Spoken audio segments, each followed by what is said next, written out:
Dieu, c'est le gentleman cambrioleur! Arsène Lupin? Mais l'alarme ne s'est pas déclenchée! Vous savez bien, ma douce, qu'il est d'une intelligence incroyable! Oh oui, quel homme! Je ne le ferai pas dormir dans la baignoire, celui-là. Marie-Eugénie, non, vous croyez que c'est le moment de penser avec vos ovaires? Il va le faire savoir à la presse comme à son habitude et nous serons la risée de tous!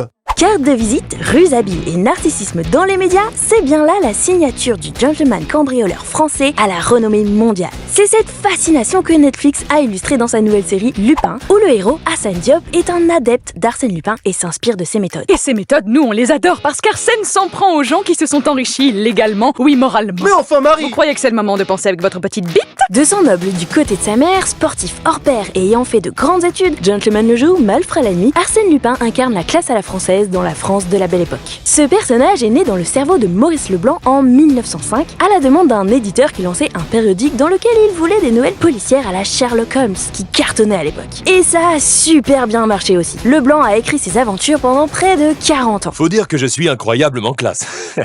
Un vrai dandy. Oui, alors ne fais pas trop le malin, parce que j'ai essayé de te tuer plusieurs fois, je te rappelle. Mais les fans ont râlé, donc j'ai dû te ressusciter. Et surtout, j'ai un monocle! Alors l'image iconique d'Arsène Lupin avec le monocle, le haut de forme et les gants blancs, on la doit surtout à Léo Fontan, qui faisait les illustrations des éditions. Bref, tout pour incarner ce dandy classe, très intelligent et avec un sens de l'humour bien acide. Il est fort probable que Maurice Leblanc se soit inspiré de Marius Jacob, brillant cambrioleur connu justement pour son sens de l'humour et qui défrayait la chronique à l'époque. Et pour ce qui est du décor, beaucoup d'épisodes se passent à côté d'Étretat où Leblanc se retirait pour écrire. C'est un très beau coin de Normandie qui se prête très bien au mystère que doit éluder Arsène Lupin. Oui, car voyez-vous, ma passion, c'est de résoudre des énigmes ancestrales. De toute façon, y a rien qui résiste à mon sens de la logique trop puissant, ni aucun humain qui ne soit l'égal de mon gros cerveau. Énorme encéphale. Alors oui, ça aussi c'est une grosse caractéristique de Lupin, se penser supérieur à tout le monde. Enfin, ça dépend face à qui? Qui êtes-vous? Celui qui met en déroute les plans machiavéliques d'Arsène Lupin, le grand détective Herlock Sholmes. Herlock Sholmes. Pour vous servir. Herlock Sholmes, vraiment Maurice. Oui, bon, ça va. Oui, Arsène Lupin a évidemment de nombreux ennemis. Alors pour les déjouer, sa spécialité c'est... Le déguisement. J'ai dans mon auto tout un cabinet de maquillage, des malles d'accessoires et avec ça, je suis insaisissable. Ouais, Arsène Lupin a 1000 visages. De l'adolescent au vieillard, en passant par plein de professions. Chauffeur, médecin, détective, peintre, torero, etc. Une activité qui lui permet aussi d'enchaîner les conquêtes. Ah ouais, Arsène Lupin, c'est un méga fuckboy. Ah non, pardon, non. Ça, c'est non. Je suis un gentleman. Il met les femmes enceintes, il s'occupe pas de ses enfants, il ment sur son identité pour enchaîner les ouzes, il a tué 2 de ses femmes. Non, pardon.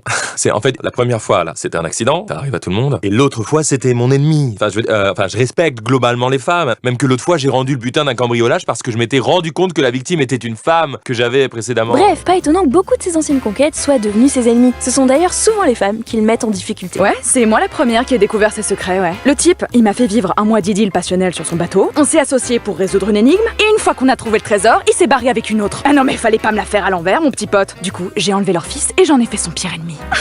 Ouais, c'est clairement pas ce qu'on retient du personnage, hein. Et pour notre plus grand bonheur, ce ne sont pas non plus ces comportements problématiques que reproduit Arsène Diop dans la série de Netflix. Bref, l'image qui reste, c'est surtout ce gentleman cambrioleur hyper malin et au grand cœur qui a des adeptes à travers toute la planète et qui a fait l'objet d'une tonne de réinterprétations. Des pièces de théâtre, des films, des BD, des mangas et bien sûr des séries. Maintenant que vous savez mieux qui est Arsène Lupin, vous pourrez apprécier pleinement celle de Netflix, Lupin, qui sort ce 8 janvier 2021, ainsi que le personnage d'Arsène Diop qui est joué par Omar Sy. Eh ouais, Omar Sy. Si cet épisode vous a plu, n'hésitez pas à le partager, restez jusqu'au bout pour entendre les petits bonus des invités et n'oubliez pas qu'il y a un épisode animé tous les premiers mercredis du mois à midi. Quand vous entendez la sirène sonner, c'est l'heure du dessin animé. Et moi je vous dis rendez-vous au prochain, le mercredi 3 février. Bisous. Un dandy? Oui, c'est moi, Arsène. Arsène comment? Vous le savez, je vous le dis quand même. Lupin. Là, je suis un peu un mec... ouais, voilà, enfin... Ouais, mais les fans ont râlé, donc j'ai dû te ressusciter. Bien malgré moi. Si ça tenait qu'à moi, on s'est compris. Voilà. Non, oui.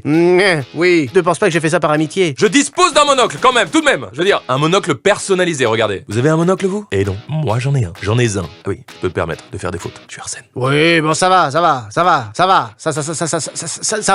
Ça, t'as quoi? Ça va. Arsène. Les gens me disent tu finis toutes tes phrases par Arsène. Arsène. Je leur dis oui, pas vous? Arsène. Excessivement galant. Je suis Arsène. Insaisissable. Arsène. Non, pardon. Arsène. Vous croyez que c'est le moment de penser avec vos ovaires? Non, bien malgré nous. Oh, j'ai rien su là, pardon, la risée. Ah non, c'est ballot. Non, c'est ballot, ça, Marie-Eugénie. Ça, c'était le noble. Vous avez plusieurs choses. C'était pas mal, Très non? bien, David. De loin, là. Pléthore d'accessoires et avec ça je suis insaisissable. Je suis insaisissable. Vous l'avez la liaison? Vous l'avez saisie celle-là pour le coup? Insaisissable moi, mais la liaison? Arsène. Le grand détective Herlock Sholmes. Ai-je besoin de le citer? Je ne pense pas. Enfin bon, je le dis quand même par sécu. Fais un bag-up avec les deux, où le propre mec hésite sur son nom, comment on le dit. Herlock Sholmes. Sherlock Holmes, Molsm, Sherlock Holmes, Hermlock, Sherlock Holmes. Ouais. Parce que je m'étais rendu compte que la victime était une zouze que j'avais forniquée. Je l'avais ken, quoi. On change de sujet ?